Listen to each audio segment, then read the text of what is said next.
Bonjour à tous et bienvenue sur Rare à l'écoute, le podcast dédié aux maladies rares. Aujourd'hui, dans le cadre de notre série dédiée au lymphome T cutané, nous évoquons le mycosis fungoïde et pour parler de sa prise en charge, nous avons le plaisir d'accueillir le docteur Caroline Ramwolf. Bonjour docteur Ramwolf. Bonjour. Docteur Ramwolf, vous êtes dermatologue au sein du service de dermatologie de l'hôpital Saint-Louis à Paris, spécialisé dans la prise en charge des lymphomes cutanés, dont vous coordonnez la réunion de concertation pluridisciplinaire, la RCP. Et vous êtes également membre du conseil scientifique du GFELC, le groupe français d'études des lymphomes cutanés, dont vous assurez la coordination médicale. Alors aujourd'hui, on aborde la prise en charge du mycosis fungoïde. Et pour débuter notre entretien, quels sont les objectifs du traitement de cette maladie rare ? Alors, il faut savoir que le mycosis fungoïde, c'est une pathologie chronique. Donc, les objectifs du traitement, ça va être déjà de réduire la symptomatologie, d'atténuer les démangeaisons, les brûlures, atténuer ou faire disparaître les plaques qui sont parfois affichantes pour le patient. Et d'un autre côté, il va falloir contrôler la maladie en évitant une progression à un stade plus avancé ou, si possible, obtenir une rémission de la maladie.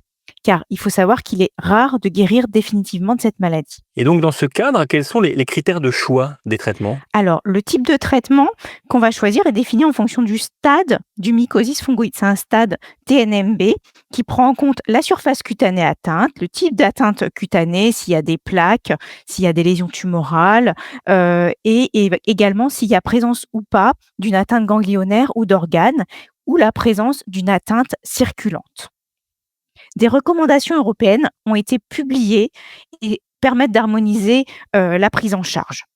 Et au stade précoce, on va privilégier des traitements topiques, c'est-à-dire des traitements locaux.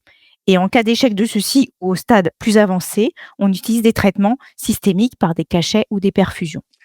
Alors si on débute par les traitements locaux, quels sont ceux qui sont disponibles pour les patients touchés, docteur Ramwolf ? Alors, les types de traitements locaux ou topiques disponibles, c'est les dermocorticoïdes. C'est des crèmes à base de corticoïdes qui vont diminuer l'inflammation cutanée. On peut également utiliser de la chimiothérapie topique qui sera appliquée directement sur les lésions. Ça permet d'éliminer les cellules tumorales. Et enfin, si les lésions sont plus étendues, les crèmes sont souvent difficilement applicables. Et alors, on peut proposer des séances de photothérapie en cabine UV chez un dermatologue. On utilise soit des UVA, c'est de la puvathérapie, ou des UVB. Alors vous avez également évoqué les traitements systémiques disponibles pour ces patients.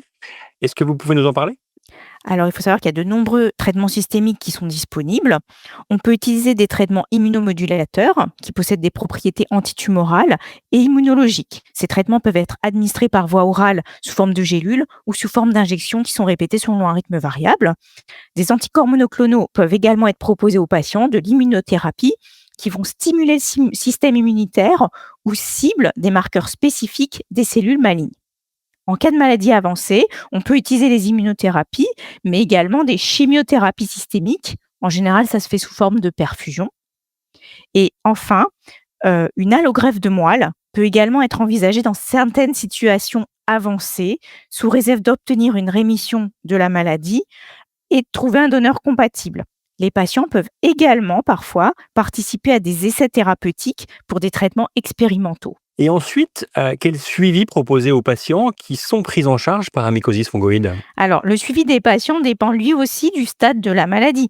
C'est-à-dire qu'au stade précoce, peu étendu, sans lésion tumorale ni atteinte de ganglions ou de viscères, un suivi en consultation 1 à 2 fois par an peut être suffisant.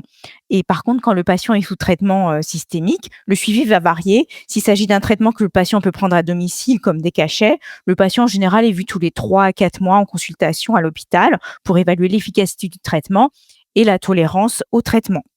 S'il s'agit de perfusion, le rythme de suivi est rythmé par le rythme des perfusions. Ça peut être 1 fois par semaine, 1 fois tous les 15 jours, 1 fois par mois, etc. Et pour ces patients, comment s'opère la coordination des soins entre les centres experts et les dermatologues de ville ?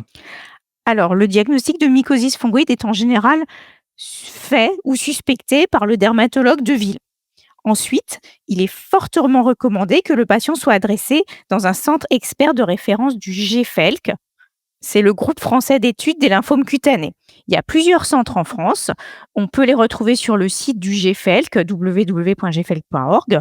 Et cela afin de confirmer le diagnostic de mycosis fungoïde, faire un bilan et déterminer une prise en charge spécifique, en général dans le cadre d'une réunion de concertation pluridisciplinaire, une RCP.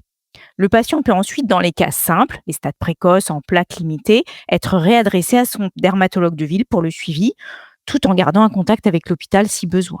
Merci, docteur Ramwolf, c'est très clair. Alors pour conclure à notre entretien, quelle est la place de l'éducation thérapeutique dans la prise en charge de ces patients touchés par un mycoses fongoïde? L'éducation thérapeutique du patient est très importante pour que le patient comprenne sa pathologie. C'est une pathologie chronique, les traitements sont parfois complexes et les effets secondaires possibles nécessitent une compréhension et une adhésion du patient au projet thérapeutique.